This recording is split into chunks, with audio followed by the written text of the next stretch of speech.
Hey, this is Complexity Medicine. Welcome to Wanderings and Wonderings, Reveries, Remembrances, and Reflections in Health and Healing, an ongoing series of spontaneous and otherwise unplanned discussions about health, both in our lives and within the world at large.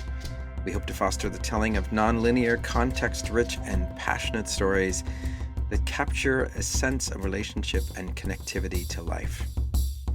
We hope you walk away with a head bursting with ideas, a heart overflowing, or at the very least, a beautiful sense of confusion. I am artist Andy McClure, and this is Dr. William Sutherland, your hosts.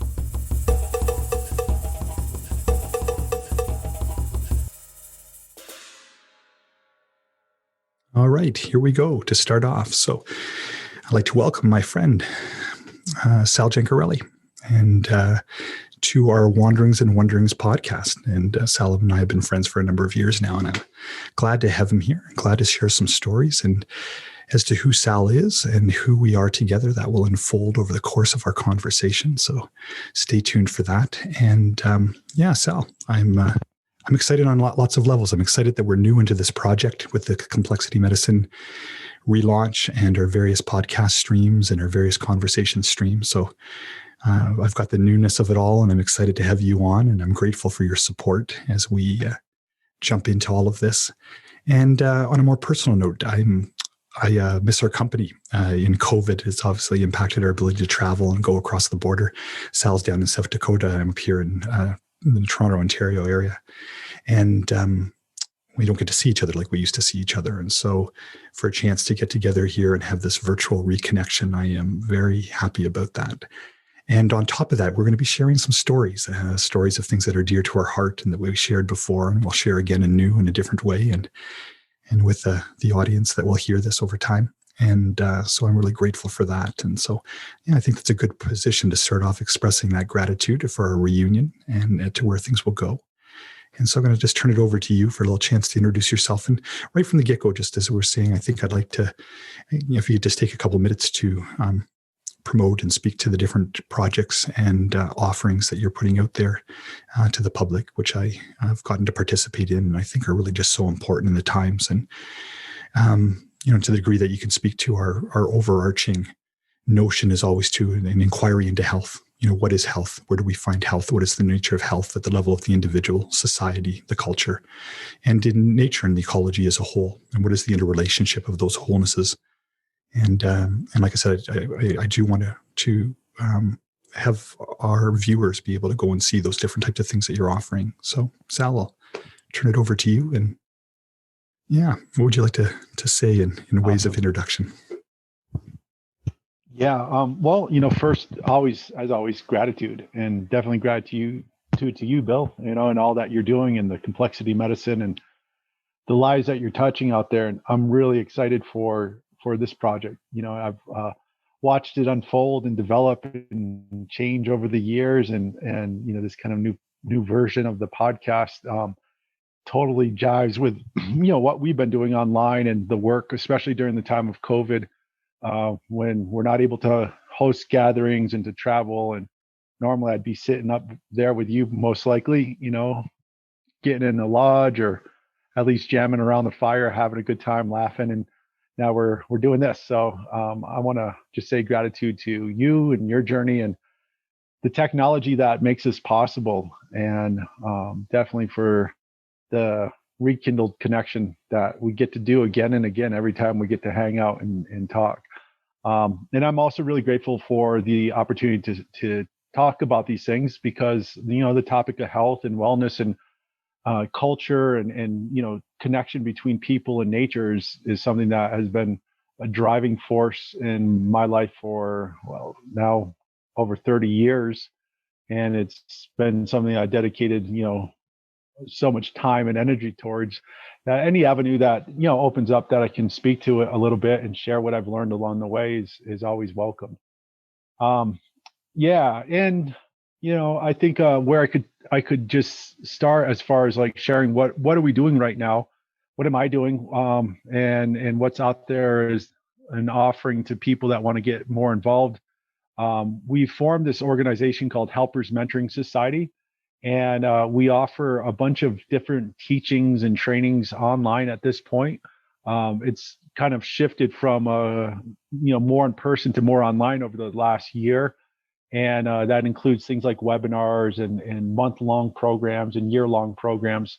And all of the programs that we offer, all the teachings that we offer, look at just like what you're looking at, different levels of health, from the individual to the communal to the environmental, and how it all is interrelated in such a way that if we, work on ourselves and work with one another, that it has this greater impact into the natural world. And we're in this big change, this time of transformation, where human beings get to really see their impact and their effect on the bigger ecosystem and the bigger systems of creation itself, and come to a responsibility with that.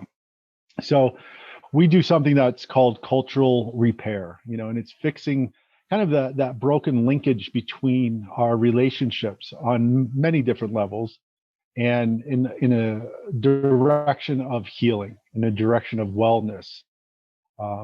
So that's what we're doing in a nutshell. We also do still offer like in-person gatherings and immersions. Right now, the only thing that we have scheduled is here in South Dakota on the land that I reside. And on this land in the Black Hills of South Dakota, really well known as a sacred area, as a very powerful area, a place of prayer and connection that goes back through actually many different tribes and many different stories and histories. So this is where we're at now, and we offer gatherings here. And this June and July, we're going to actually be hosting a number of events where people can immerse into the land and into the teachings. And we're going to be doing different healing practices and ideally helping others to understand these practices to incorporate into their lives. And what we also do is teach other people how to facilitate this. So, for those that have that calling, that want to become, a level of kind of responsible leadership in service to these teachings, then we help them to do that as well. And the immersion into that, of course, as you know, is really a critical aspect. You can't just learn it kind of in your head. You have to get it down in your body and in your bones and in your soul even. So that's what I can speak to at this point right now. And, if anybody wants to know more, we have the website, and that pretty much has all kind of the surface level information. And people are always welcome to reach out to me. The website is helpersmentoringsociety.net. And the email, if anyone's interested in chatting more, is admin@helpersmentoringsociety.net. So I think that probably says enough about that, unless you have any questions, Bill.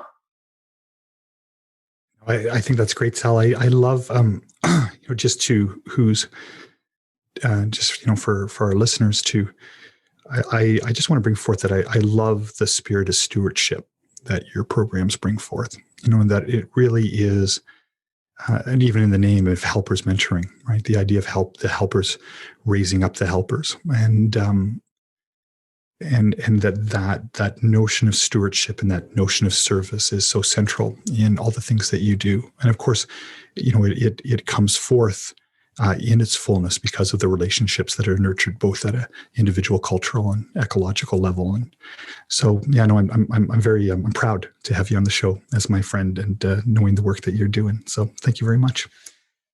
All right, to start us off as to where we're going to go with this today, I think the one thing to note, where I just as you were talking, and I was just sort of reminiscing and getting sort of a lovely feeling, sort of through the chest and under the sternum in that reminiscing, and I was thinking and reflecting of how we met, and how we first met. Of course, was at a cultural gathering, and I'm trying to remember, was John Young there at that particular one?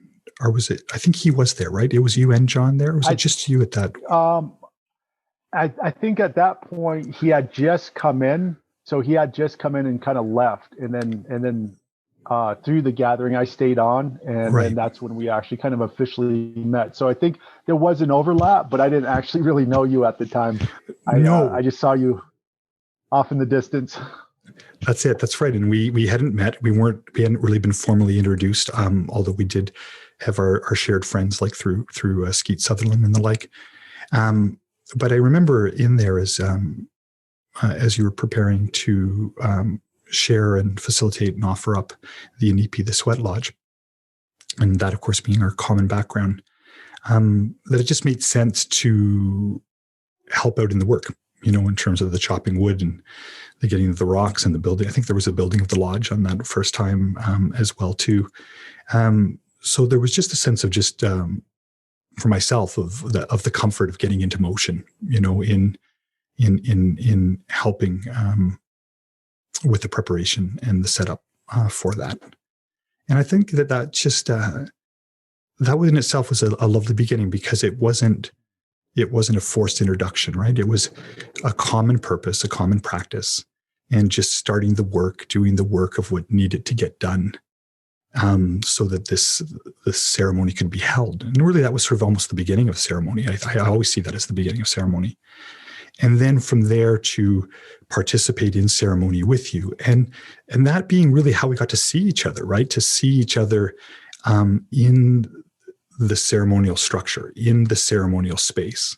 So not in, in just the normal sort of social exchanges or sort of the superficial layer, but right from the very beginning to say, who is this person that I'm seeing in ritual, in ceremony, in the presence of the ancestors, and being able to show and say, this is who I am. Can you see me? And I think that I suspect that that's why our friendship has rooted and taken off in the way that it has, because it was rooted in such a strong way right from the very beginning in that very special place.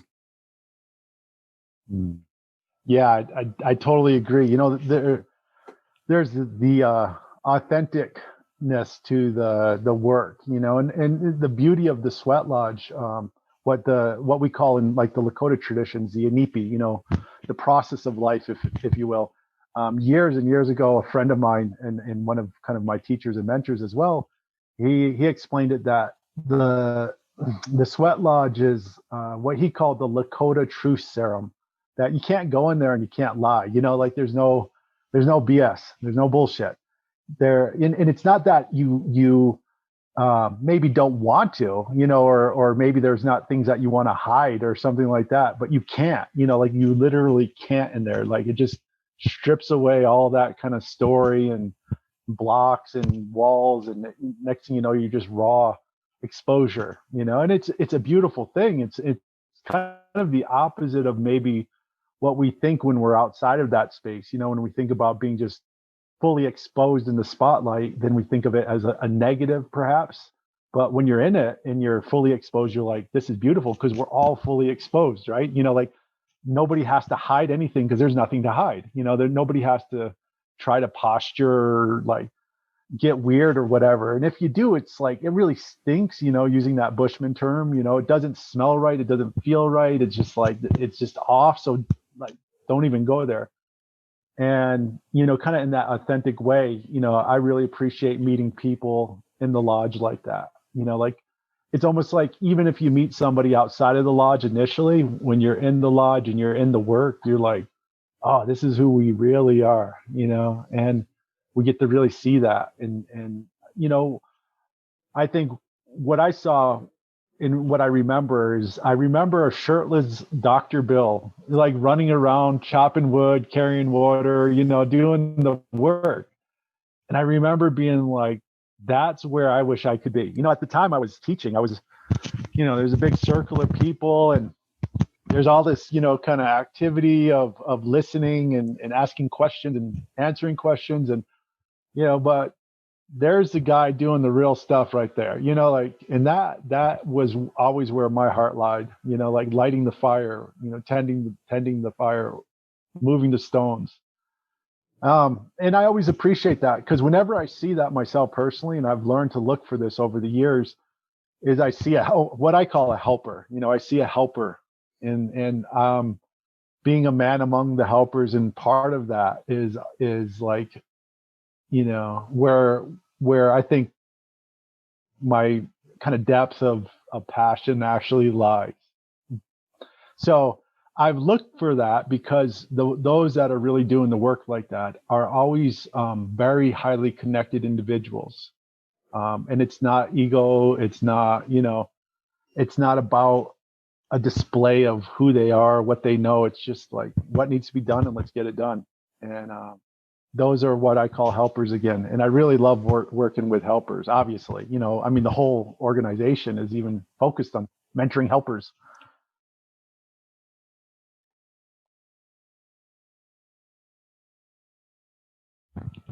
Oh, Bill, I can't hear you. You're muted. There we go. There are so many things there that, again, just evoke such a feeling. So, it said when you were saying, if you could have got out of the teaching and the scheduled agenda work to come and move the wood and move the rocks and carry the water, I get it, because in that moment, that was my joy. Right. I mean, that I didn't want to be anywhere else, but in that preparation place, like that. And I think that's an amazing thing. For me, that the lodge has always been, no matter where I ever go and whoever I'm with, it's the one place that always feels like home. Right. Mm-hmm. And the preparation and the ceremony and the post, the feast and the enjoyment afterwards. I always know who I am in that time. When I'm chopping wood for the lodge, I know where I am. When I'm carrying the grandfathers, I know where I am. When I'm creating fire, I know where I am. When I'm bringing the water, I know where I am. I know who I am. And when I go into that lodge, and like you said, I love that idea too, right? Of that rawness and that stripped downness, and that we are there to be seen and we are there to see the other, right? And that grew over time. At first, and we'll talk to this. I mean, we had the privilege of being with traditional elders of different Indigenous traditions that really carried the gift of ceremony, of the lodge and other ceremonies, and with that, the mystery and the phenomena or the noumena of this unknown and these amazing experiences that defy explanation and rationality, but are nonetheless true in how they interact and touch you. At first it was those experiences I was drawn to, but quite quickly, and certainly as time went on, I would say it was what you were just speaking to that became the greater draw, right? The authenticity of seeing and being seen, of coming into relationship, of feeling that resonance and coherence of one heart. And then feeling that hold, right? Like the lodge taught me so many things, but the one thing it taught me was not to say I love you, but to say that I love you because I do. And I remember coming out of some, the harder the lodge, then the greater the love that, and the more the stripping of that self, then the greater the filling. And sometimes it was painful to get there, but, to come out and see my brother, and look him in the eye and be able to say, Sal, like, I love you so much. And in this moment, I'm just bursting with love, like overflowing with love. And then to carry that through our day. And you know how it's changed my life? This had a really interesting conversation with a family friend that cuts our family's hair.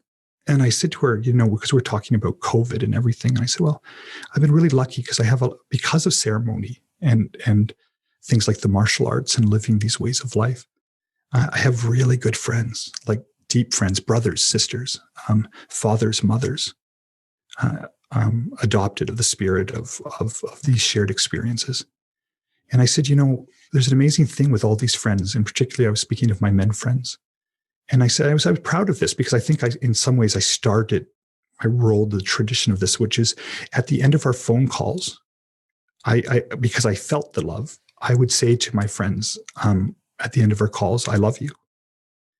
And I think, and it's not entirely right to say I started this. It was something I wanted to propagate. I think that's more what I'm trying to say. And I really felt it from our shared mentor, Bradford Keeney, when I was with him and he would write his emails, his texts. There was always the expression of the love. Always. Mm. And I shared that with my friends, and quite quickly it was felt, it was easily received. It wasn't awkward. And now from all my friends at the end of our conversation, love you, bro. I love you. It's good to hear it from you. I really love you. And and here in the middle of these times, I find that what's come forth, like all of those hundreds of lodges, this is the richness that still keeps coming from it. So just some reflections on that. Yeah. Like how resourceful is that? Of all the kind of resourceful ways of being and thinking in the world, and relating to your circumstance, relating to other people, like to actually be able to truly tap into love on that level, and to live it, and to be it, and to share it. I'd say that's like one of the greatest resources that a human being could ever access. What is the power of love, but really an endless potential of energy. Like I think of love in this way, like a lot of different kind of feelings or states, or you could label them with words like the power of will, like willpower, right? Will is a power, and it's been shown even now that willpower is a finite power. Like you only have so much willpower. I read a study where it was kind of comparing willpower to like a cup of water, and every time you have to make a decision throughout the day, you might start wake your day with a full cup of water, but every decision you take a little sip of that water, or sometimes maybe you're taking big gulps, right, depending on how big the decision is. And by the end of the day, or perhaps by the middle of the day, whenever it happens, you run out of willpower, right? And the understanding here was like, that's why by the end of the day, like you don't have enough willpower to say no to that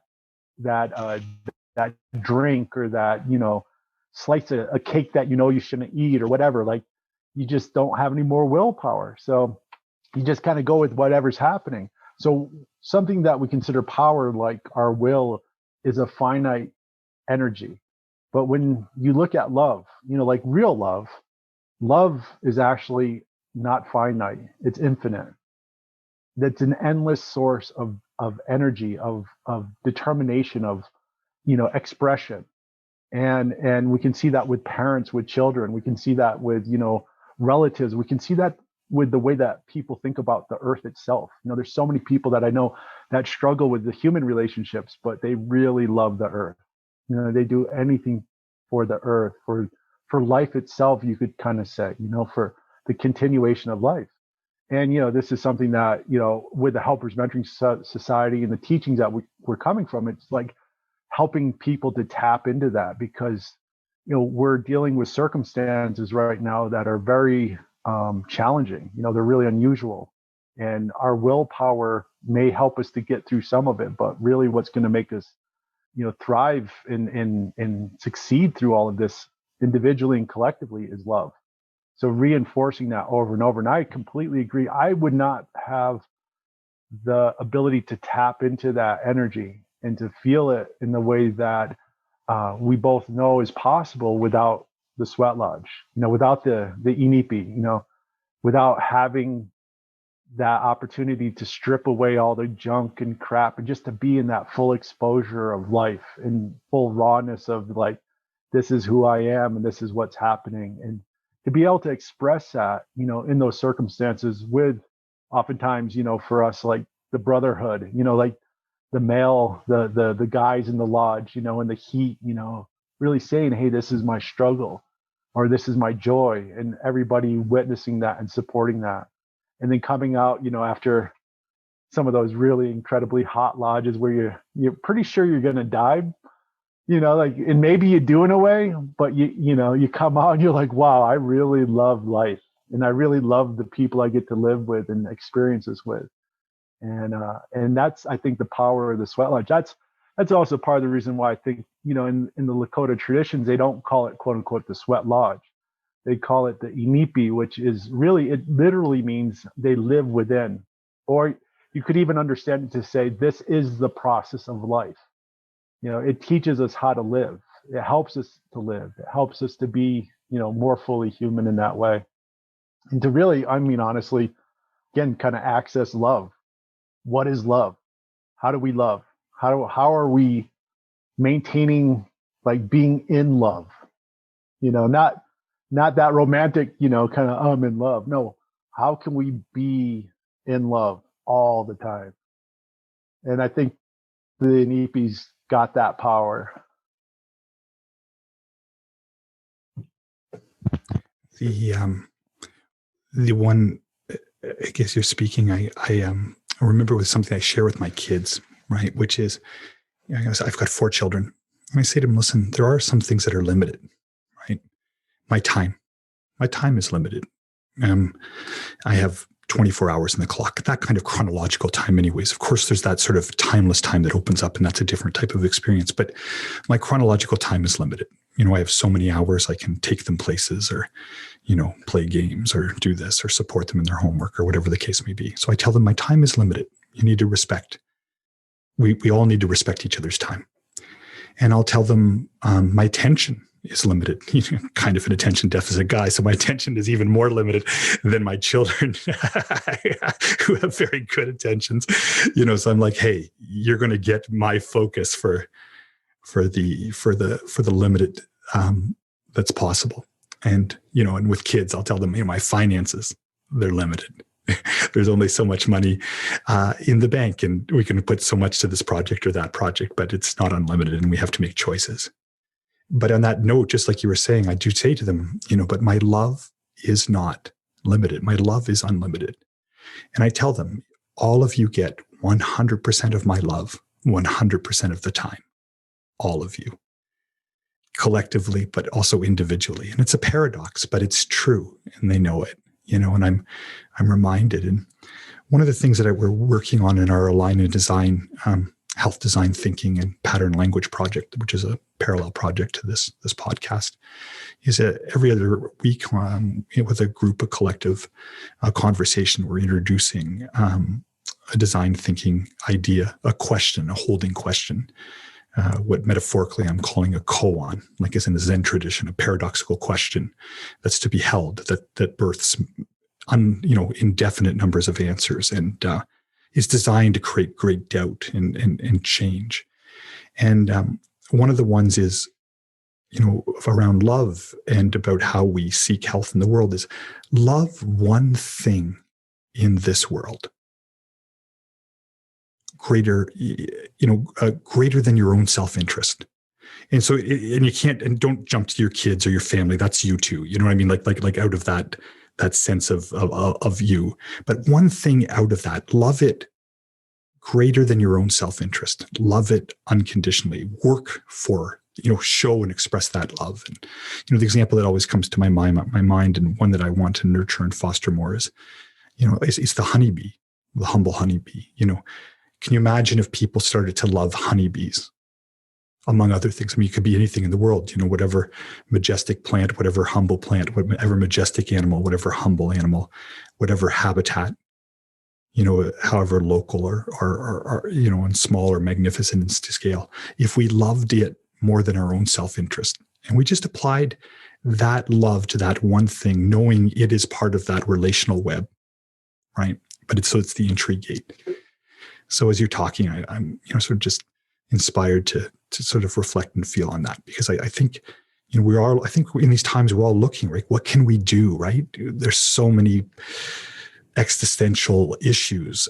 It's a real easy time to get nihilistic and hopeless and full of despair. And yet here we are talking about love and feeling it, and like you said, it's immersive, right? We're in love, like being in the ocean. Yeah, that's like the traditions that I was taught by, and the individual, the individual that was really most influential in this was a person of really incredible love, and that's actually why I accepted that person as my teacher.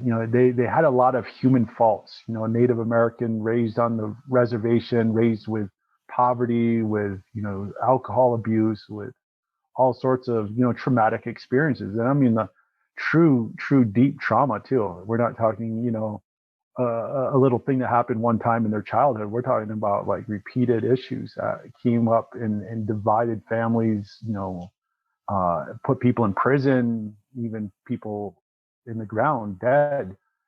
And that was this individual's upbringing in their life. But they also were brought up with the cultural teachings and the spirituality that came from their ancestors, that existed through many, many forms of hard times. And what this individual really showed was that these traditions and teachings can be applied to any circumstance, any situation, any kind of life conditions that you could enter into, and they're still just as valid. Whether you're kind of a nomadic indigenous people that are living in balance with their landscape, or whether you're struggling on this reservation, or whether you're in the modern experience, dealing with the complexity of the finances and the complexity of relationships in that way. So it's, this person really showed these things, but this individual, had a deep, deep love for those traditions because of what they provided for that individual to navigate it. And that individual, one thing that they really showed was that they showed incredible amounts of love. They were an example of that. And it said, when you received a hug by that person, it was like, falling into an ocean of love. That's how people described it, and I remember having that sense, like, you would hug this person, whether it's goodbye or hello, or just, some kind of touching exchange in some way. But it was almost like you were hugging the universe, or the universe was hugging you, like something great, something powerful. And that was just kind of one maybe sensual or physical way of that demonstration of love and that sense of love that I really understood and felt and respected. But another part of it was the individual's job in the ceremonies that they did. This Inipi ceremony, as it's called in Lakota. This word Inipi means to be tied or bound up. And in that ceremony, the medicine person, they're wrapped in a blanket, a star quilt, and they're tied in this very particular way, very much like the way that the tobacco offerings are made, funny enough. So this individual kind of becomes the human offering, the human sacrifice. And before they're covered in the blanket and tied up that way, their hands are tied behind their back. This kind of act of submission. You think about that, like willingly allowing a human being to tie your hands behind your back, and that's a very submissive act in that way, and a way of giving yourself willingly to your fellow human beings, and then becoming an offering, a sacrificial offering. And this individual, they would go through this, and they would go through the ceremonial process that included that tying, and then they would be laid down on a bed of sage, and then the ceremony itself would kind of officially begin. And in that ceremony, people would be healed from all sorts of sicknesses and illnesses, mental, emotional, spiritual, and physical. And that as part of that healing, it's understood that medicine person, they lose a bit of their life. It's like you said, like you could think of it as time, that we all have so much time, but it's a finite resource. And it's a really incredibly precious resource that we're given, and that we have an opportunity to work with in this experience, this physical experience. But at some point, time's up, right? And we have to, if you believe in spirit, our spirits leave this body, and the body returns to the earth, and this experience ends. And if you don't believe in spirit, well, your body's done, like that's it, game over. You get to go back to the earth. So there's only so much time that we have. And this individual, they would give up a bit of that time to heal this individual, to give them more time. And it wasn't necessarily a one-to-one exchange, but a little bit of that life force energy of that individual would be taken to give that person who is perhaps sick and even dying more time to live in this world and to be a person in this world, in the physical. And when I understood and I witnessed that, I was like, that's incredible. like, this is an incredible human being. That's what I thought, actually. I was like, a person that is willing to die for other people again and again and again, over and over and over like that.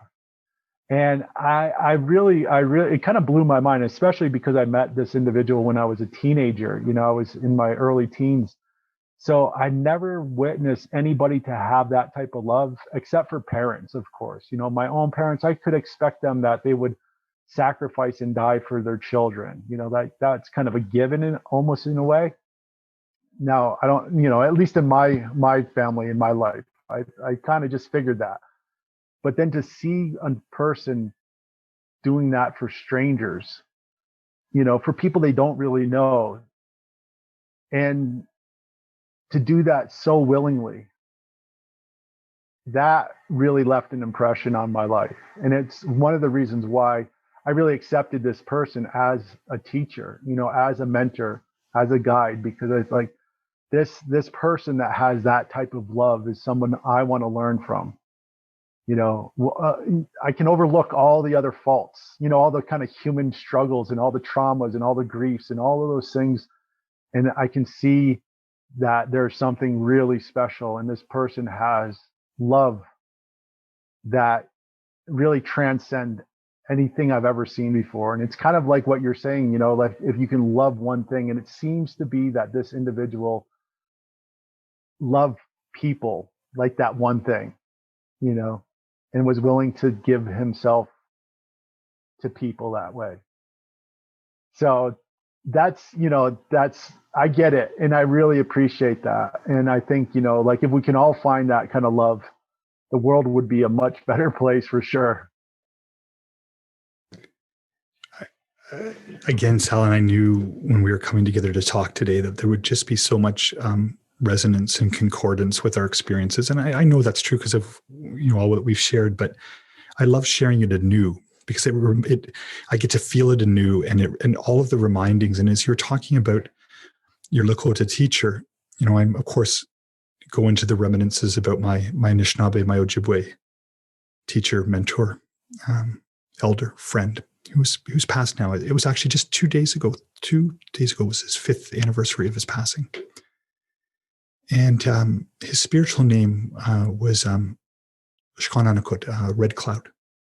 And again, what was the attraction for me, and you used the word love, and I'm going to use a word that's akin, was his deep kindness. You know, he was a deeply kind person, and the kindness was not circumstantial, and it was unconditional. I remember once sharing with him a dream, it was a difficult dream. It was a disturbing dream. It was a dream of tornadoes and winds and destruction and change. And it had a prophetic air to it, but it wasn't specific. I mean, it was a feeling. And I shared this dream with him. And, you know, he held that dream for 25, you know, our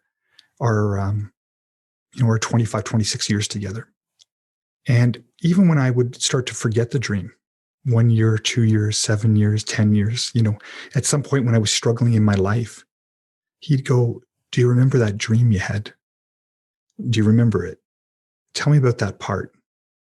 And I'd struggled to even be remembering myself, and he held it. He remembered it, you know, it was held in, again, if it makes sense to say, it was held in a kindness, right? It was held in his devotion. It was held in his service.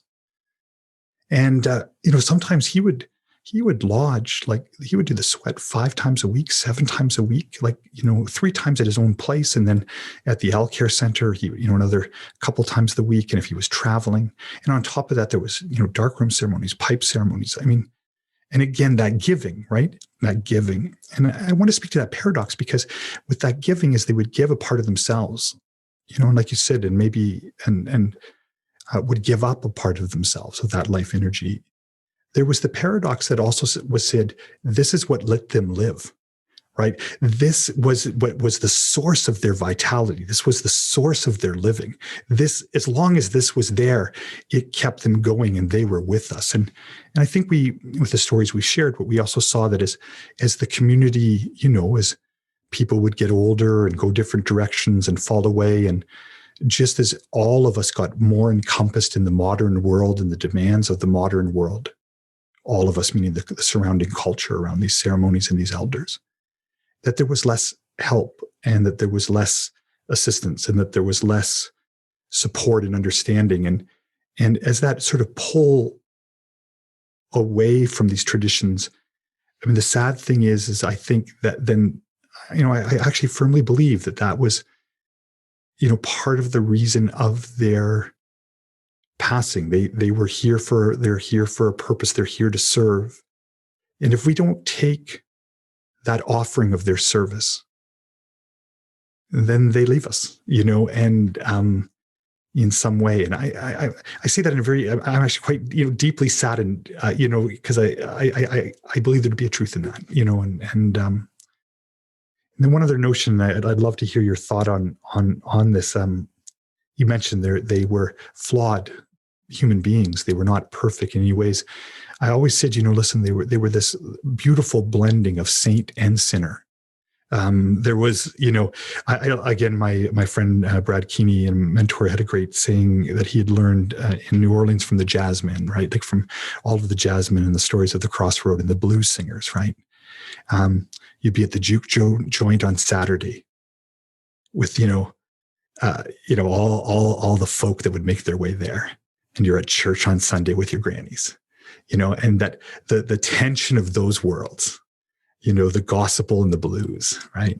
The gospel and jazz, your sinning and your repentance, and I love that these characters, and that's what they were, these characters. And it wasn't just this one teacher. There was a whole family, that were my teachers and elders, a family of brothers and sisters. And they were a crazy family. And I'm 19 years old showing up, and they're in their 40s and 50s and 60s. And they'd lived, from my perspective of where I grew up and in my shelteredness, this, what seemed to be an insane life, right? But there was something that was so important in that for my own growth and development, because I was rigid. I was afraid. I didn't want to make mistakes. I had perfectionism. I'd never wanted to get in trouble. I lived in this very rigid holding. And being with them over the years, and with the humor and the jokes and the craziness and, the escapades that we'd get up to, softened me.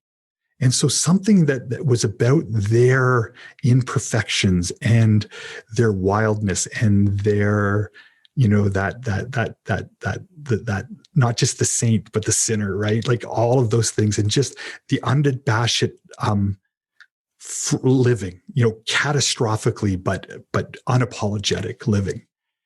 That was part of the softening that, if we can circle around, was what allowed me to open to that love. And maybe that's a paradox too, but I think that was probably in your experience, I'm guessing. Oh yeah. Yeah. Like this is another one of those incredible lessons that I think really shifted my worldview. It's obviously yours, and I think many other people that step into kind of an indigenous, let's say cultural holding in teaching. And what I mean by that is, like, here's the traditions again, kind of being played out through the lives of people, which they're really unique. They're really interesting. They're the struggles. It's not just a cultural thing, but it's the individual too, as well.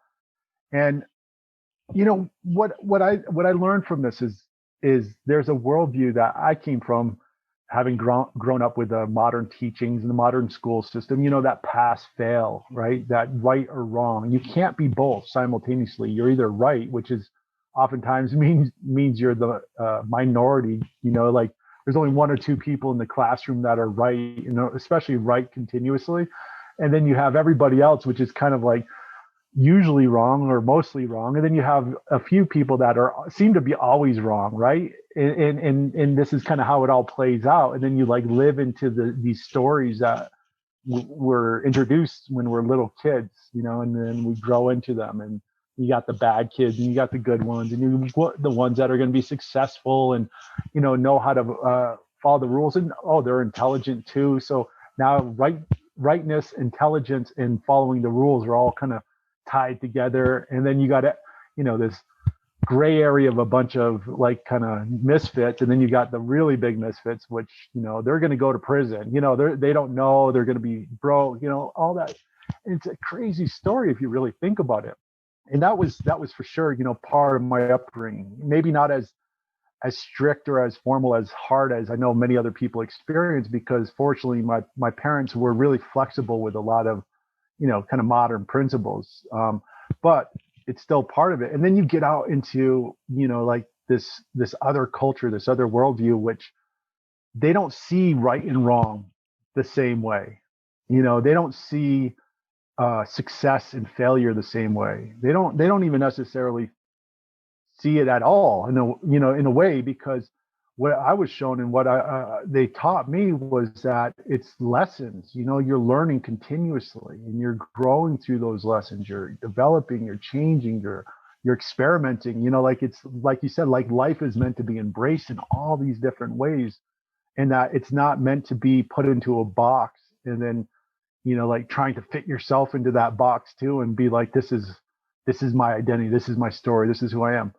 And where that really, I think, shined kind of the brightest was around spirituality, because, you know, coming from this kind of modern expression of even like kind of Judaic Christianity influence. And it's like, you know, to be a spiritual person means that you need to be like a priest or like a nun, right? You know, somehow, you know, at least the idea of being sinless or without reproach or without flaw, you know, like in this kind of, I'd say, really obscene version of spirituality. You know, it is obscene, and it's obscene in both the purest sense, I would say, and it's also obscene in kind of what it produces, which is obviously a lot of dysfunction.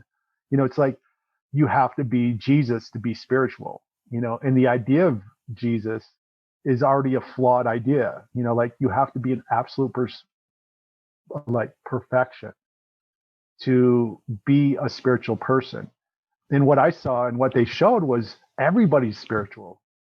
Everybody can have a spiritual relationship. Everybody can be connected. Everybody.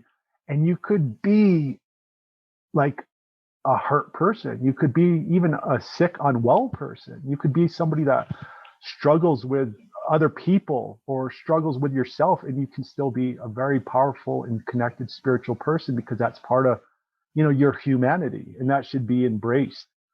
So you know, the idea of that kind of like perfection, I think, is not part of the Indigenous worldview. And maybe it's just the Indigenous Native American worldview. I can't really say about, you know, other Indigenous cultures or peoples around the world, but it doesn't have the same kind of historical influence that, let's say, Europe has had based upon things like Christianity. And I'm definitely not knocking Christianity.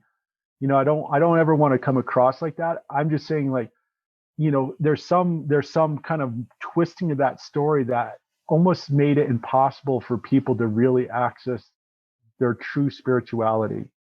You know, and it gives that power of your true spirituality to other people, or it makes it so that you don't even want to engage with that. You know, how many people, you know, I run across that really they have a lot of struggles with things that have any sense of spiritual or religious, because they've already shoved all of that into this box of like either unattainable or destructive or negative in some fashion. And you know, it's like cutting off a quarter of your being and pushing it away and saying, well, I'm not going to touch that. And then it diminishes them as human beings, you know, as what they could be in their fullness. Where, again, kind of this, I'm going to use the Lakota model. It's like, yeah, we're flawed, but that's who we are as people. And this is an important part of life that you need to really embrace and work with, just like you would your body. You know, take care of your body, take care of your mind, take care of your emotions, take care of your spirit. And it's not something that you have to be holy to do. It's right there for you. And here's how you can go about it. You know, and you go into, again, that sweat lodge kind of experience, like go into the sweat lodge, and yeah, if you're feeling bad, you know, speak of that. If you're feeling sad, then, you know, you can speak of that, and you can even cry, and nobody's going to judge you on that. Nobody's going to say, oh, you should, like, that's not like, they're all like, yeah, we feel that too, like we understand what it is, and we really want to live, and we want to help one another, and we want to be helped in living in this fuller way that really embraces all of it. So, like having a different worldview about spiritual relationship is pretty freaking awesome. And it's something, of course, we teach so much about, because it's kind of like giving somebody else permission, just like the way we were given permission. Somebody gave me permission to really embrace that part of my life and embrace it with all the flaws and problems and all the struggles. And I want to do that for others. And I have, and what I've continuously seen is that, as soon as you can give people the permission and really kind of support that, then they're just like, they take off. They're like, this is awesome, and at some point, it seems like they forget like that they didn't have that kind of power within them, and then just like living more fully. So yeah, that's definitely a gift that I think we both received. It was received. I mean, I was, just again, as we're talking, I'm trying to answer in my mind, like, what was it that pulled me into this? What the question, what was it that pulled you in? And I don't, it's not a simple answer. It's not a single answer. I don't even think it's a story. It's like, you just hit the essence of it. It was permissive, right? There was something that I was yearning and longing for. And then when I came into that place and that holding, and being, supported by that culture, the culture, and supported in the ways that I hadn't been supported in my upbringing, which I was very grateful for. My parents, my family, my opportunities. There's no lack of gratitude there, but there was still, in all that was there was still an absence, that was created a longing. And like you said, I think you're right. I'm just realizing as you're talking that was it, that there was a permission that I needed. Well, I guess I didn't really need it, but I did need it, because, it's not really something that's there for someone to give or take. It's not permission in that sense, but it was an invitation. It was an invitation to be in this way. And then I was sort of also reminiscing there as you were or reflecting as you were talking about. I'm using the word reminiscing a lot today, but that's a good word, because I'm actually feeling like remembering doing these things. It is a reminiscence. It is a recall. And when people say, "Oh, I'm not religious, I'm spiritual," or "Oh, I'm not spiritual, I'm a rationalist," or this, or I believe in, And of course I believe in rationality, I believe in science, and I believe in these things. But I realized it's kind of almost sort of, it's a type of, it's an almost sort of ridiculous kind of perspective, because what is the spirituality, or what is the religiosity of the culture? And it's like, well, do you chop wood? Yeah, I chop wood. Okay, well, can you chop wood in service to the ceremony and to the people? Yeah, I can do that. All right. Can you carry rocks? Yeah, I can carry rocks. Are you sure? Yeah, I can carry them. Good. Can you carry them now in service to the people? And to that? Yeah, okay. All right. Can you beat the drum? Can you shake the shaker? Yeah, I can do that. Yeah, okay. Can you do it in service to all your relations? Could you do it for them as well as you? Yeah, I can do that. How about, even though you don't know the songs, can you just sort of chant and hum and sing your best you can? You'll pick up the verses. You'll pick up the feeling of it. Yeah, I can do that. Can you do it and not be all worried that you're going to sound bad? Because if you get all worried, you're not going to be doing it for your relations. Yeah, I think I can let go of that worry. We're all bad singers. Don't worry. Just do your best. And then it's like, oh, all of a sudden there's the spirituality. And of course it's held in the cultural form. There's the religiosity, right? Like that form, that ancient form that is held too, right? That's so important, because none of these things are separate, right? All of the ceremony are, and its components are interconnected. to the song, to the story, to all of the holdings, right, that come with that. And it's like, and the next thing you are within it. It's not something that's outside. It's not like about a spirituality or about a religion, right? Like it encompasses you and it pulls you in, and it's not separate from you in any other way. And maybe that's just why it is easy to fall into it when you let yourself fall into it. Like when you accept the invitation, you accept the immersion, you accept that you're going to be brought within here. That's a lovely thing. Yeah, it is. It's a great thing, and like for me, I'm so grateful for the opportunity to help others as I've been helped. That a long time ago. Like I think it's kind of maybe just the makeup or the way that I think about my relationship to life, that I'm looking not just for kind of the answers for myself, but what is the answers that can be shared out, and I don't know exactly what brought me into these teachings, honestly. It's kind of hard to pinpoint any one, distinct moment where I was like, this is it, right? This is, or I want to learn Native American teachings or something like that.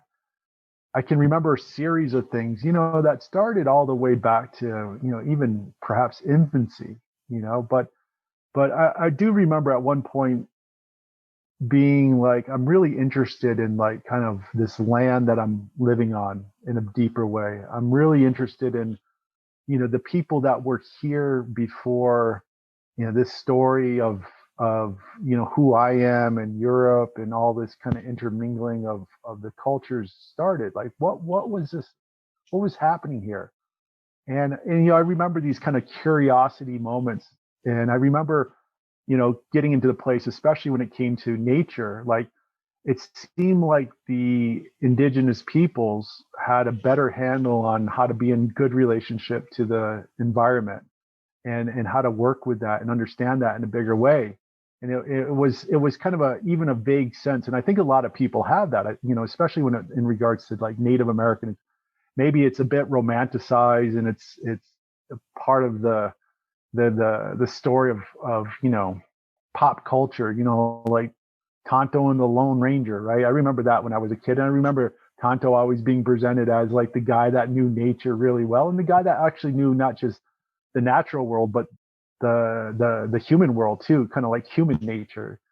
Like the Lone Ranger wouldn't understand why people do the things they do, and then he'd ask Tonto, and Tonto would explain, like what's going on with the people, right? So I can remember that, and I think that's part of this kind of underlying, like maybe it's a subconscious principle that's in play within humanity that kind of guides people to look to the indigenous peoples for this understanding of nature and the principles of nature. And I know I had that, so I became really curious about that in a big way.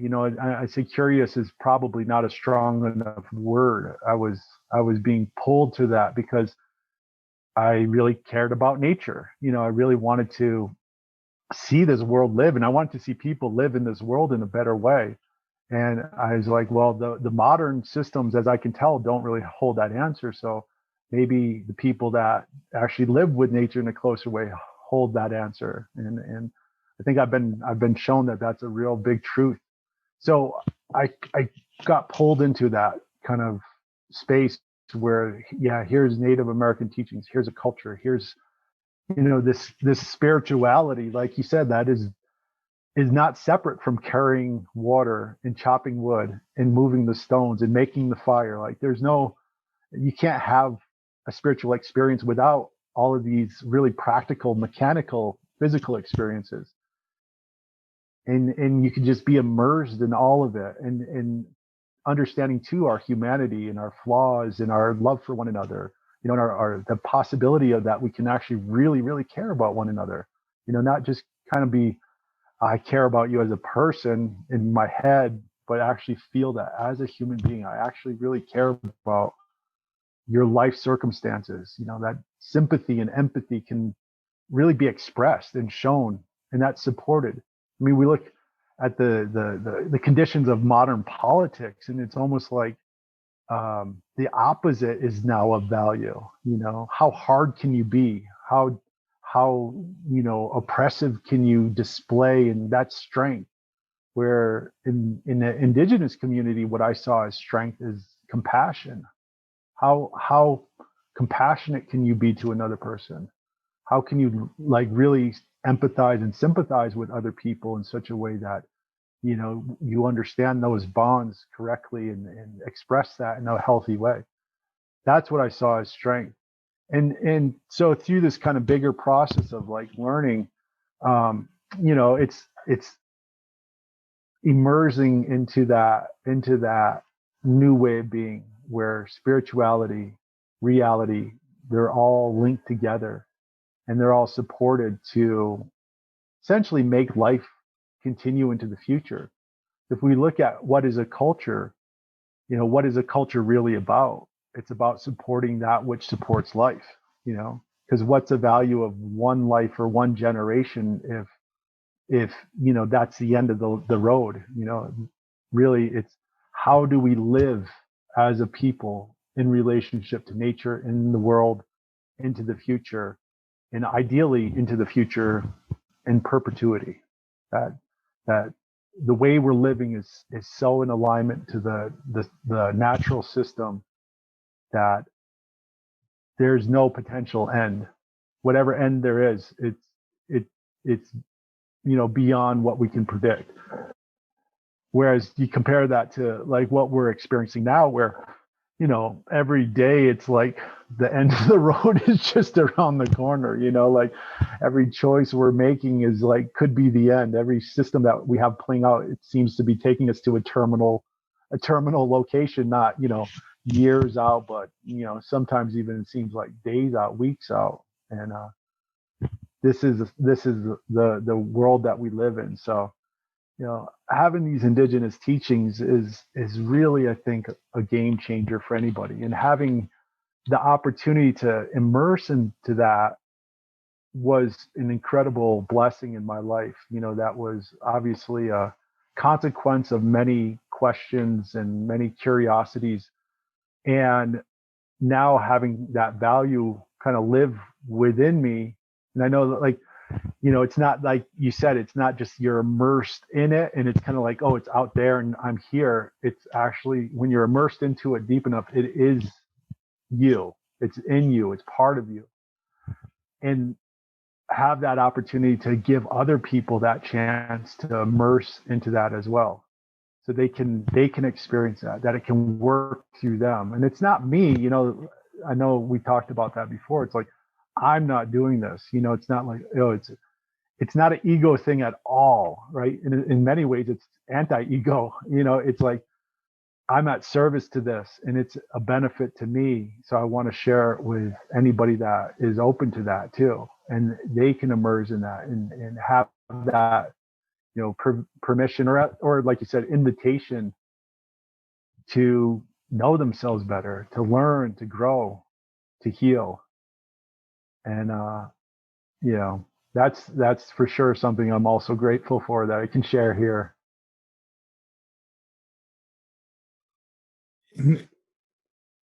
There's, like you were saying, there's many trajectories that we are on. That if obviously if the trajectory continues, is then not to mince words. I mean, we're already on life-ending trajectories. With the amount of species extinction and habitat loss and these kind of things that are going on.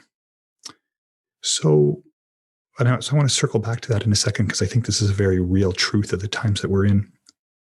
But how do I want to circle back to that first is to say, I think it's fair to say, and I feel sort of secure in sort of speaking for both of us here, that really what we're speaking to today and about is our own experience, right? We're speaking about our experience in this world, in this life, and speaking from our perspective and our point of view. The one thing I can say is I don't I don't need to be the voice for my Ojibwe family and for my Ojibwe community that has adopted me in and I am part of.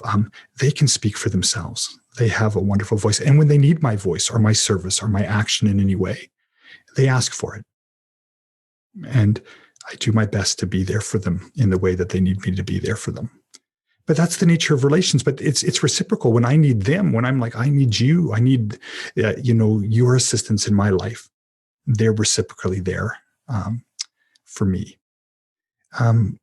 So this voice that I'm sharing today is my voice, and I want to share it in gratitude. So although I'm speaking about these things that are my experience with the Ojibwe culture, I'm speaking about them because those experiences are what allowing me to speak. They were what I needed such that I could find myself and my position in this world, right? And so I hope that, when the listeners come in, I do want to be sensitive to these notions of things like cultural appropriation and these ideas.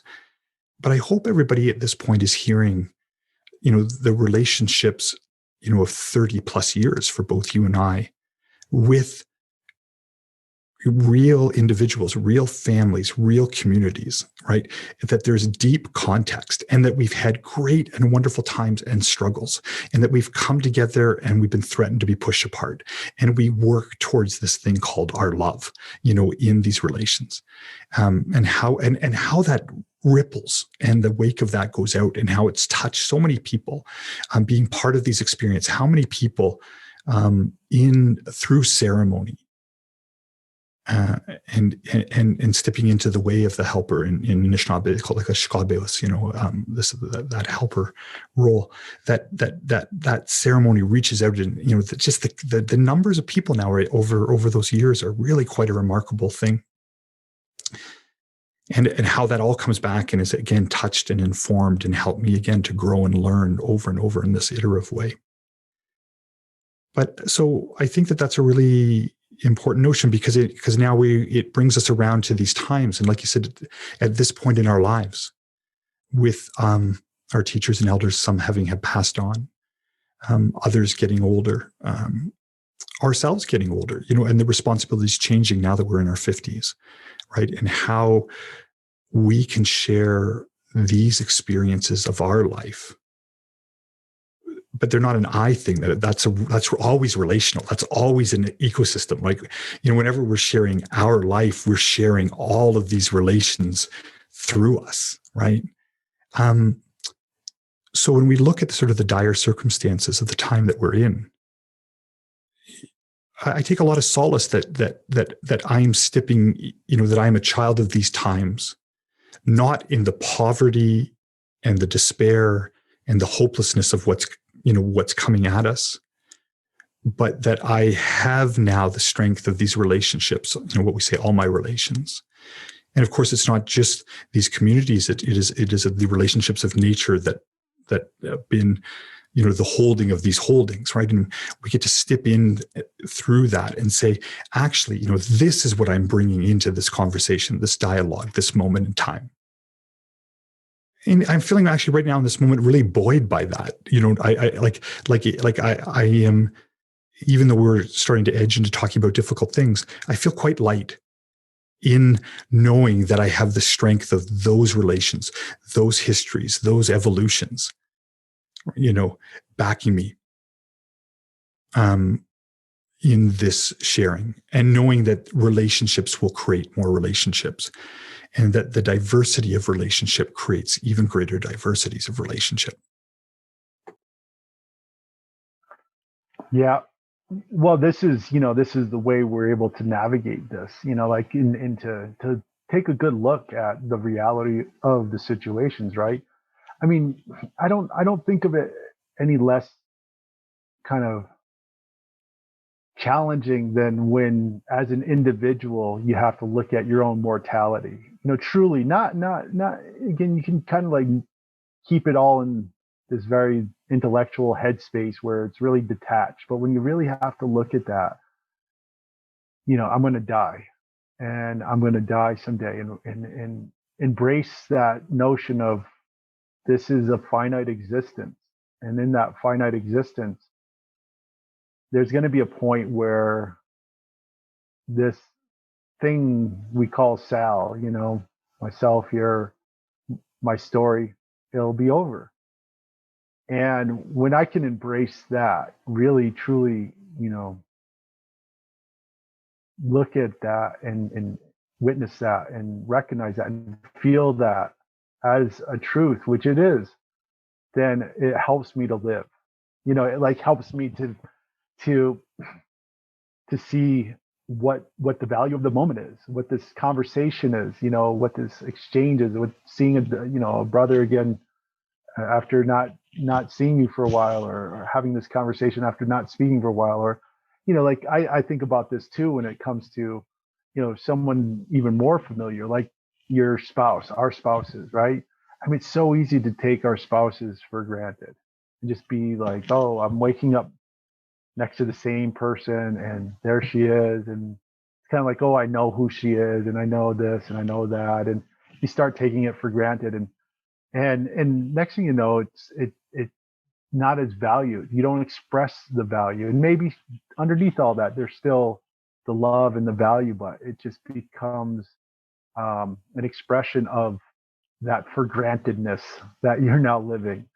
And that really causes a big problem in relationship, obviously. But if we can say, okay, this is a finite thing, and I don't know when this finite thing is going to come to an end, and ideally, my perspective, our finite journey together will come to an end on the physical level when one of us passes away, or both of us together, right?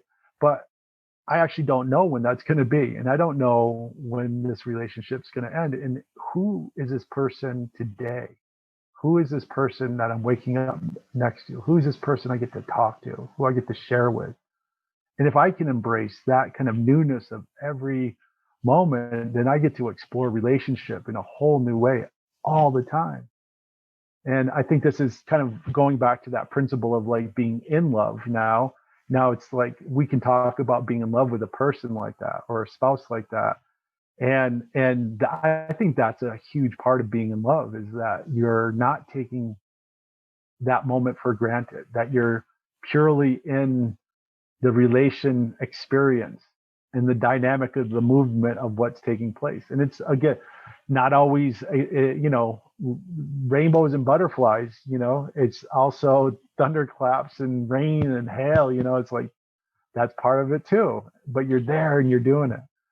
So how does that become a resource kind of in a bigger way too? It's the same principle. My understanding of relationship, or the relational principle, is that it is a repeating pattern. There is a pattern language to relationship, and it's the same repeating pattern for individuals to individuals, or individuals to, a group, or individual to, let's say, nature. So the principles of relationship, as I've explored them, seem to be universal. They're all the same on whatever level, whether it's a micro or macro, it's still operating the same way. So when we think about, well, how can I really embrace life? Like, I don't know how long I have to live. How can I really embrace the experience that I'm in this fuller way, this kind of, I'd say, more pure in the way of like heart and love. And I think that the teachings that we get, and that I know that I've gotten through the Indigenous teachings, is that you don't know how long you have, so embrace what the relationship is that you're in, or the relationships that you're part of in all these kind of different ways. Embrace all of that and work with that and be with that, and that's your resource. It's not in isolation that we find power. It's not in like individuality, in that kind of the kind of the modern version of sovereign, like the sovereign settler that's going to come on the land and build their own house and start their own family, and like nobody rules over me, I'm the king of my own castle kind of thing. And I think I think that story is part of the definitely part of the American story. It's part of that idea of what sovereignty is. But I think in more of a traditional sense, sovereignty comes through relationship.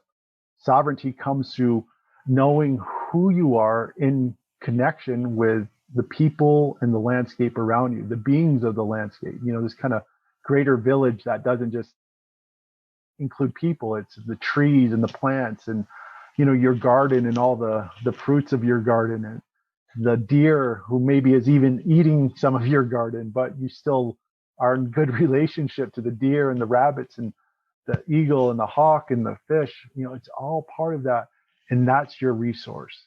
Those relationships are your resource, and that even that sense of interconnectedness is really the power of your sovereignty. The power of your identity, because you're not just the singular identity separate from all things. You're a collective identity that's embodied in this being, whatever your name is.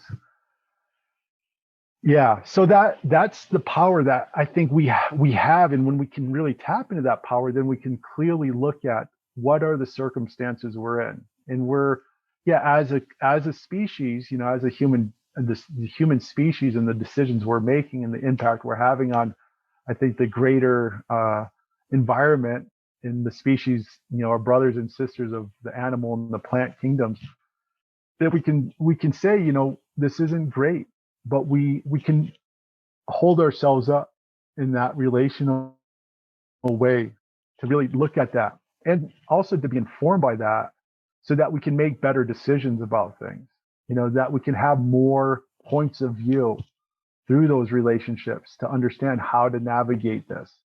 Because if we just, kind of put the blinders on and say, hey, human beings are the ultimate end all be all, our point of view is the only point of view that matters, our comfort, our whatever that we want to prioritize is all that matters, then we're going to end in a tragic way. Like, I think anything that does that would end in tragedy. And it's going to even limit the possibilities that could inspire us to do things differently, not just as in like we could become more compassionate, but it's like biomimicry, right? So understanding nature, understanding principles of nature to help us to understand how could we do this better? How could we use technology better? What a better way for technology to work? I mean, you look at what has inspired scientists and researchers and all, nature. Nature says, hey, here's how you could do it better, human beings. But when we put our blinders up, then we limit our potential. We limit our opportunity. We limit the points of views. We limit our ability to navigate complexity. We limit all this, and it's not health and happy. It's not survival. It's not life. It's not thriving. But when we kind of get into that space where we really work with connectivity and the principles of relationship and building relationship, then suddenly we have resources, and we can look at, hey, yeah, the future is not bright if we go in this direction, but there's nothing that says we actually have to go in that direction. Like every footstep down that path is a choice we're making. There is nothing that says that that's the only path.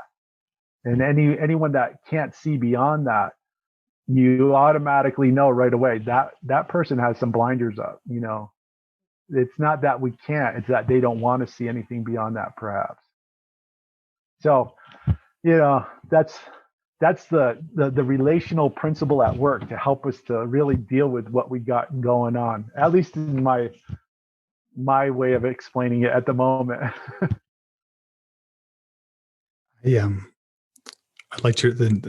I enjoyed the notion of how when we're embedded in our relations, it provides us multiple perspectives, right?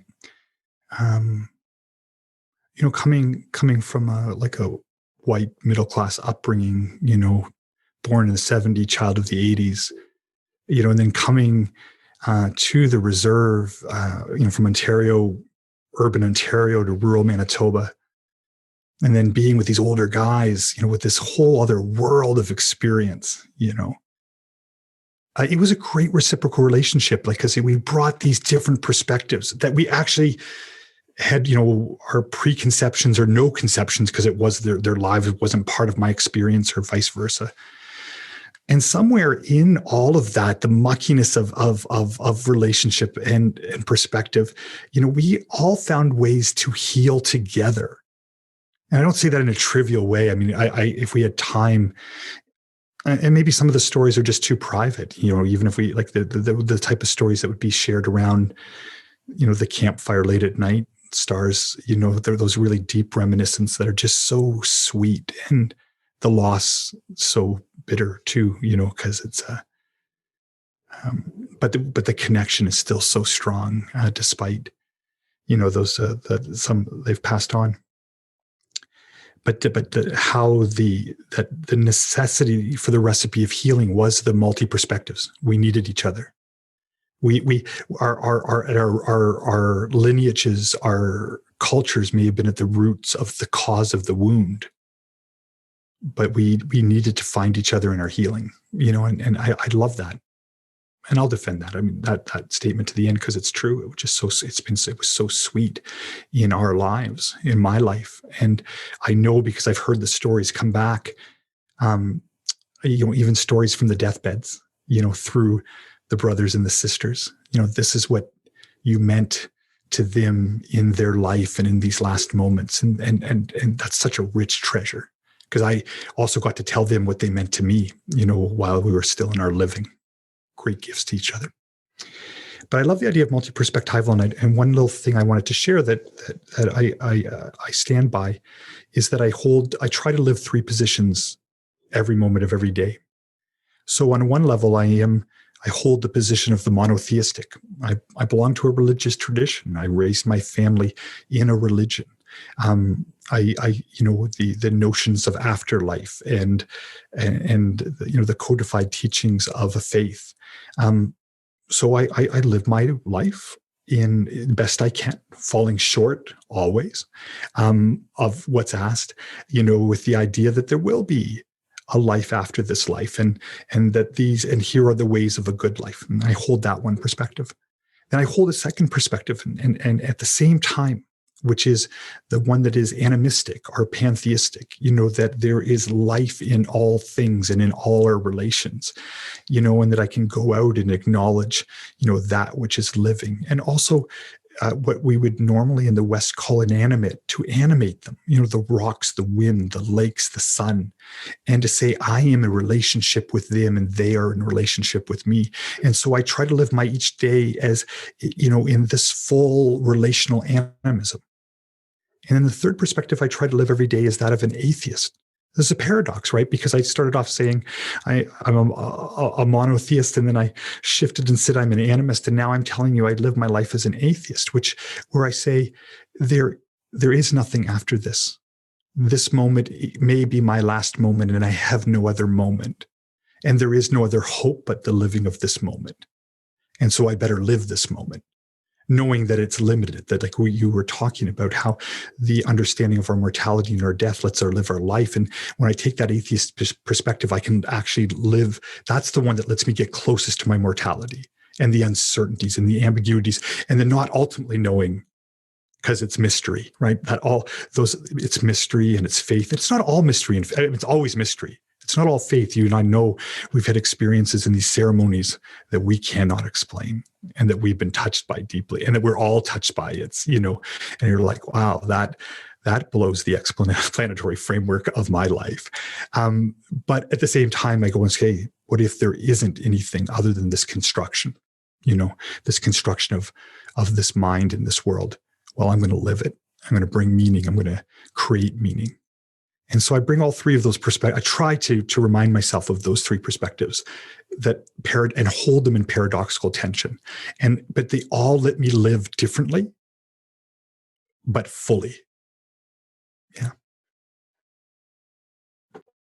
Yeah, I think that's awesome. I think, anytime we can bring in different perspectives and different worldviews, like again, this is something that I think that going into the reservation, for you, the reserves up in Canada, and actually entering into a different worldview, like it's almost beyond point of view. We think of point of view as like, well, if I just see it from a different angle, or see that from this kind of different, same mind, but different higher than, less than, whatever different angle we can see it from. But when we really step into a different worldview, where it's like the construct of the world is different, the principles of how the world function is different, and it's kind of a weird place to be in. So for example, the teachers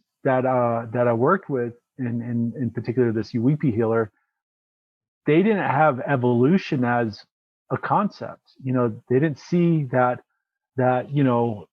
this idea, where an animal becomes different forms of animal, that becomes even different animals over time, and like that idea. So it's a non-evolutionary perspective. Now that doesn't mean that they didn't have kind of aspects of evolution that they could see through the creational process, but it was like beings came into reality in a different way than this kind of genetic physical expression through adaptation, right? Their point of view would be things are spirit, and sometimes things that are spirit become physical, like pop into existence, right? Boom, there it is. All right. Well, you go into ceremony and you go through these kind of, go into this worldview deep enough, you find that actually on some level, in some way, that may be true, right? That may be a truth. In Is that truth born out of that worldview and that reality that's created through the worldview? And then over here in this worldview, where kind of this more like, let's say, evolutionary science is held as a truth, that means that nothing spiritual can become physical, that it has to go through, an evolutionary process to be. And that's a truth over here, right? So what I got in this Native American kind of immersion, going onto this reserve and going definitely into the culture, because even on the reserve, there's different points of views on this. There's some people that are, let's say, not as traditional, or they're not part of the spiritual practices. They don't necessarily hold this kind of view of spirit becoming physical. They also agree, it's an evolutionary process. But for those that are in that kind of worldview where this is a possibility, it seems that it is a possibility. And for me, what that opened the door for is like, how are we, like influencing or even creating our reality? And when we say, well, something is not a possibility, then it no longer is a possibility over here. But over here, it's a possibility because there it is. And I've been toying with this for obviously years, and I like to play with it, not casually either. I don't want to approach these kinds of things with too much seriousness, because then I think ego can really get involved in that, and I don't think that's healthy or good for anybody. So I like to come at it like playfully, and not to say casually or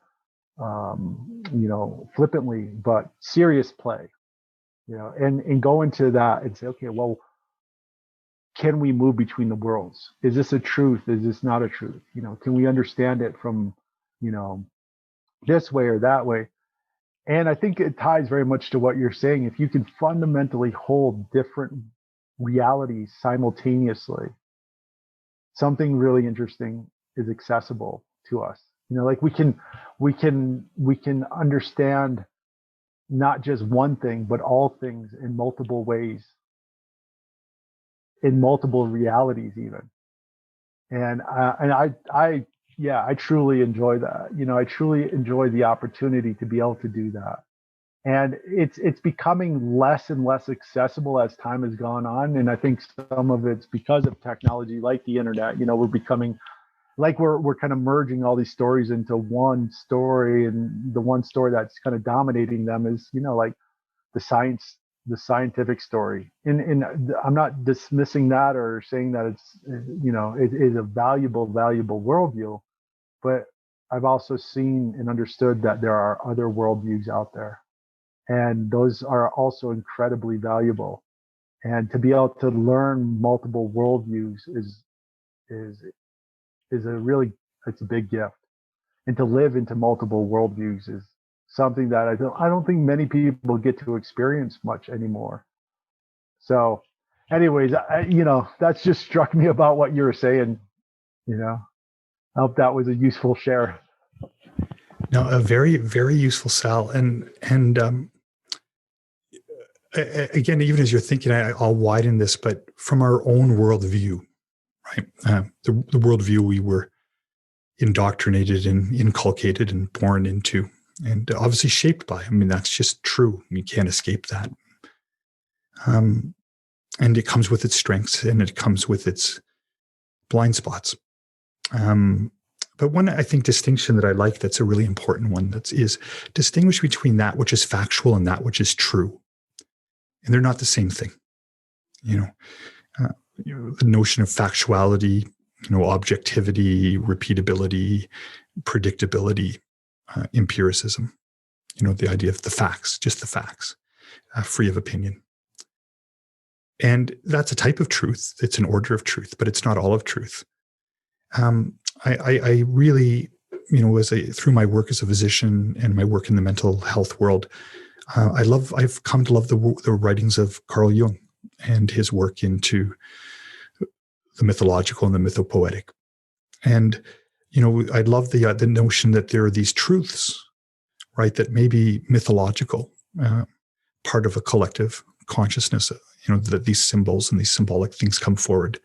And it's not to say that these myths that we, like the myths of prehistoric time, that there is somebody on Olympus throwing down thunderbolts. That's not true in a factual sense. It's not factually true. There's not somebody on Olympus throwing down thunderbolts. But it can be true in so many ways, because when you look at those old myths and how that transformed later into tales and fables and fairy tales and children's stories, and that you look in here and you said, wait a second here, there's patterns of relational and human existence at play. There is, the morals of the story. There is a truth. There are wayfarers' warnings. There's warnings and wisdoms for those that are willing to listen to it, that are true, because these are the patterns of human existence that will keep repeating themselves. And you can go down this way, and you can go down that way. And in that way, and the myth then becomes, and when you're living that pattern, when you're in it for good or for bad, and this myth comes and it's like, oh, this is true. This speaks to me. I'm in this. I am Sisyphus rolling the stone up the hill right now, or I'm Atlas with the weight of the world on my shoulders. Like, this is mythically true, perhaps in this moment of your life, my life, any of our lives, when we come into these struggles or conflicts or what have you. Right. So now, I never really thought about it, but you made me brought into, for the Inipi man,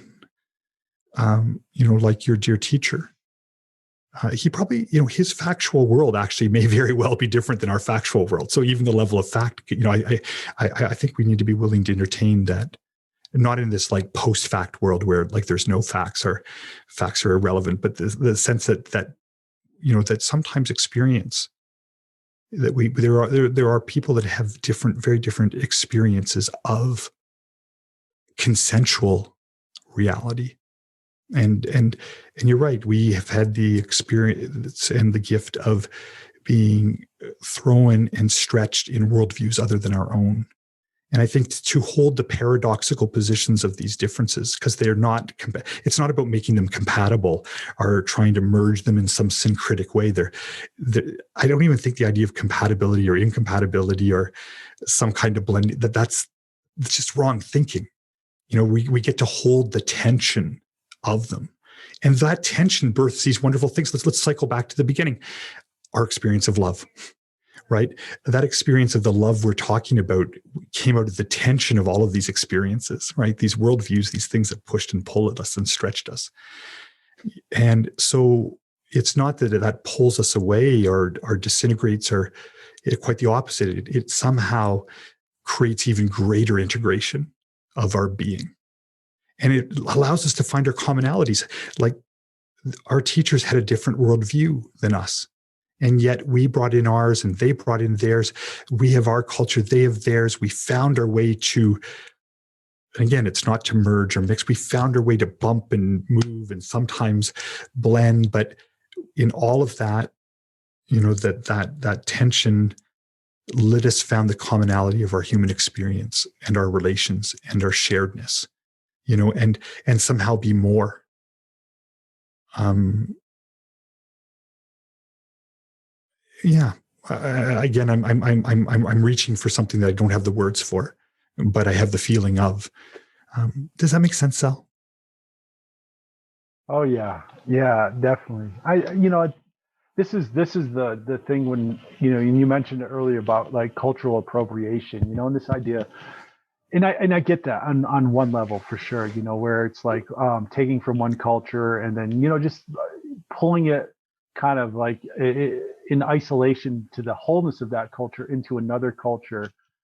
It's not healthy, and oftentimes when it's totally disconnected from the source culture, putting it into another culture in oftentimes in an abusive way, it's obviously there's a problem with that. But when we can learn from one another, when we can find that kind of common human connection and that common human healing that we really all need, then it's not an appropriating way. It's a healing. It's a healing that's actually taking place, and learning from one another, finding the truths of our humanity, finding what's good, and actually like figuring out what is the story and what is the experience that we're all having that create kind of the problems of the past and the problems of the present. When we do that well, I think there is a really there's an opportunity for incredible growth. And beyond that, I think there's an opportunity to learn to respect one another in a true way. And it's relational. Again, it's just like you were saying, what you brought into the reserve and into those familiar relationships where, you're really integrated into the family. Yes, you're an outsider like me. I never said I was like a Lakota. And even when I went to the Lakota, it was never about becoming a Lakota, not in the way that I could somehow be this Native American person in this Native American circumstance. And without, that was never like part of my goal or even a possibility really, but to come in as another human being into this culture and to have relationship and to build relationship and to celebrate and struggle with relationship was what we all agreed to. And when it's like that, I think that's the truth of it. And that also ties to the ceremony. It ties to, all the different cultural expressions, the songs, the celebrations, the mourning, the grief, the losses. And going through that is where it's at. And I think that kind of exchange is really the opposite of appropriation. That kind of exchange is what makes us all collectively better human beings. And really what that for me always ties to is being a better human being also means being a better caretaker and caregiver to the earth, to the environment, to our relatives in this bigger way. That is something that I always come back to. What makes us a better human being in that way that is really about tending all of life, not just human life. So I'm I celebrate that. I celebrate that kind of mixing of culture and that mixing of struggle, as long as it's relational and as long as it's done in such a way that we can continue that relationship, and it makes us, more human. So That's it, and in that web of tended relationship and hard won and fought for, we have, of course what are we, and let's just state it for those that can't feel what we're feeling, but I know, in being in this sort of resonance with you, we're here in our humility, right? We're here in our gratitude. We're here in our grief, for the losses. We're here in our ease, and we're here in our struggle with all of our relations, our cultural relations from multiple walks and perspectives and cultures, and our living relationships in the natural world, and our relationship with the unseen, right? With the mystery that we call upon as relations. When we go into the lodge, when we go into ceremony like Sundance, when we go into the UEP, right? There's that calling in, right? We call to our relations, knowing they'll answer us, because that's what relations do. I call up my guys on, anywhere in the world, any culture. It doesn't have to be my guys on the reserve. It's, I call my brothers, I call my sisters, I call my aunties, I call my uncles, I call my, the many dads and the many mums, and the many grannies and the many grandpas. And I call them and I say, and in the same way we call out in the world to our relations, and we know that they will come and answer in that abundance. And we call out to the unseen that they come. And then we need to recognize that they're calling us now too.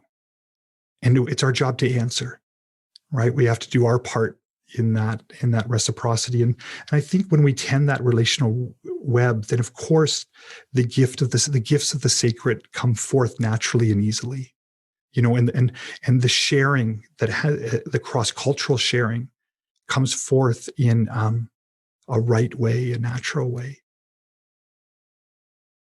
And I hope that, I guess at the end, in some ways, I recognize I can't say that on behalf of myself. I can only hope that others that are in my sphere see me in that way. Ultimately, I mean, that's the honest truth. There's nothing here I get to claim. I don't get to claim anything, any authenticity or I make my arguments for whatever lineage or what have you. But at the end of the day, that's not as important as being seen honestly and authentically and truly by the other. and I guess the best that we can do is what we're doing is just to show ourselves in that way and say, here it is, like warts and all. We're struggling through we don't understand this. We're doing our best, and we're doing it with love. Mm-hmm. I don't know, Sal, maybe that's a good place to cycle back to and find a way to wrap up today, knowing we'll have other conversations. But I'd like to put the last words to you, and maybe you can wrap our reunion, our ceremony of reunion and dialogue and discourse and conversation. How do we bring this circle to a close? How do we finish our directions? Well, I think, the way we close it, the way we start it, and that's always with gratitude. And I know gratitude's always laced throughout the whole conversation because, it's just the principle of unity is so entwined with gratitude, I'm grateful. I'm grateful for all this opportunity, the opportunity to chat with you again and to share with, whoever's going to hear this recording and be a part of the conversation, maybe not live in person, but, the words hopefully will land in a good way with all the people who hear it. And I think that kind of authentic way that you were talking about, like I'm just showing up and just sharing. And I know we do that all the time, when we get together and we're sitting around a fire, sometimes there could be, 10, 20 other people sitting around. We might just be having this conversation and people are just there, and hopefully appreciating the sharing. So, I'm just really grateful for this opportunity and the opportunity to, looking back at all that's been experienced, and looking forward to all the possibilities. Having this time here, and the dear connections that have been made along the way. And definitely you being one of those dear connections. And really appreciating the gift of love. The gift of the ropes, the gift of the connections, and the energy that moves in that. And I look forward to our next conversation, and I'll be grateful for that one when it comes too. So that's what I can finish up with. Just big thanks. So we'll wrap up with that, and as we always do in ceremony, in whatever language we're using, and I love it because the language is the least important part, but it's the feeling and the sentiment, and those, the vibration down those ropes that are carried, and that's that simple statement of all my relations. And so Sal will wrap up with that. Stay with me on the line after we end here, and so that we can have our not just the quick divide of the end on Zoom, that we can find a way to untangle and entwine a little more gently. But I look forward to the next conversation, and thank you. Again, much gratitude. I'm leaving. I think it's worth saying I'm leaving this conversation more than when I came in. I'm feeling refreshed. I'm feeling revitalized. I'm feeling reconnected. There's remembrances. There's so many things that have been brought forth, and of course, the listeners will hopefully, for those that hear it, it will bring these things up in them. And so let me just express the gratitude on behalf of us all for the gifts that come out of this talk today. Miigwech, Wopila. Thank you, Sal.